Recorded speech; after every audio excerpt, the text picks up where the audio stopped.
Half-Life 3 значительно лучше Геншина, Зерлоса, ХСР и всего этого шлака. Самая лучшая гача, и это неоспоримо.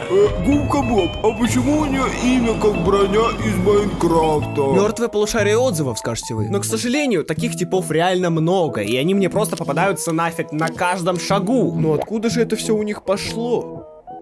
Блять, что за дыра в потолке? Почему люди ставят эту игру выше других гач? Как она до сих пор не умерла при таком виде? И что прочувствует новичок, зайдя в нее?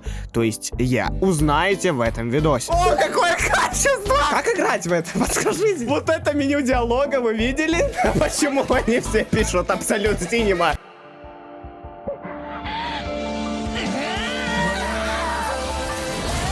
Вообще, вы могли подумать, что я, как и в первый раз, когда ее попробовал, игру обосру. Ибо, да, пролог фигня, графика ужасная, управление сразу настроить нельзя. Но если это затерпеть, если приложить буквально немножечко усилий, чтобы дойти до момента с настройками, то у вас появится шанс, что игра вам зайдет. Потому что дальше вас ждет не вот такой угар, а как будто совершенно новая игра. Но дабы сильно не забегать вперед, предлагаю вспомнить, что там произошло в начале. Первые события ролика происходили у меня на Твиче, а Телеграм, Дискорд и Бусти в описании. Приятного просмотра. Игра начинается с того, что мы сразу оказываемся в замесе. Город атакует Ханкай, а на экране появляются главные тянки игры. Киана, Райден Мэй и Броня. Все они валькирии и сражаются с этой разрушительной силой Ханкая. После чего проходим обучение, и нас начинают пытать просто ущербнейшим ощущением от игры. И если это все же выдержит, то ты, во-первых, герой, во-вторых, у тебя откроется сюжет, прокачка и вся эта базовая мишура, вроде там магазина, профиля и так далее. Жаль, все равно ничего не понятно, что где находится, потому что интерфейс говно. Зато разрабы о нас позаботились, и гача-то доступна сразу. Тут вам и баннер новичка, и оружейный, и баннер тянок артефактов. Чуть позже поймете, о чем я. И, конечно же, рядом донат. Все как обычно, но крутки стоят 280 гемов вместо 160. Так тут донат как в Геншине, что за фигня? Мэнни, а где можно купить дешевле? GGCell — лучший сервис для доната в игры и не только. На нем, кстати, прямо сейчас идет закрытая распродажа, попасть на которую можно по ссылке в описании и в закрепе. Да и цены тут действительно очень вкусные, ибо ниже, чем в официальных магазинах. Я даже проверил сам и задонатил себе 1000 кристаллов на скин Елань в Геншине, который получил в течение минут. А там ведь еще и все гачи есть, так что ты можешь точно так же. Донатить же можно откуда угодно и как угодно. Карты, киви, крипта, хоть чем. Здесь работает все. А еще важно сказать, что GGCell — это не просто магазин, а маркетплейс. Соответственно, товаров в нем огромное количество. Вон даже ChatGPT есть, а при учебе он очень поможет. Поэтому, если хочешь сэкономить, заходи на закрытую распродажу по ссылке в описании или в закрепе. Покупай дешево только на GGCell. Или мучайся первое время, как я, и играй просто ущербнейшими персами, у которых даже удары такое чувство, что не идут. Вроде бьешь, вроде цифры урон летит, но что-то не то. Хотя, казалось бы, ну невозможно создать слэшер с унылой боевкой. Спасибо хоть, что на новых персах и на новых версиях. Старых персов это фиксанули, и все выглядит очень даже смачно, зацените. Да и я не просто так сказал версии персов, потому что помимо кучи скинов на каждого персонажа, вот реально, вот вы сами проверьте, почти у каждой тянки здесь есть по 4-5 альтер-эго. Отдельными персонажами, которых ты отдельно можешь получить и отдельно прокачать. То есть, как у Энби в Зенлосе, у которой есть улучшенная версия, здесь почти со всеми персами. Киана обычная, Киана улучшенная, Киана феечка, Киана Хельшер, типа захваченная Ханкаем. Или вообще вон...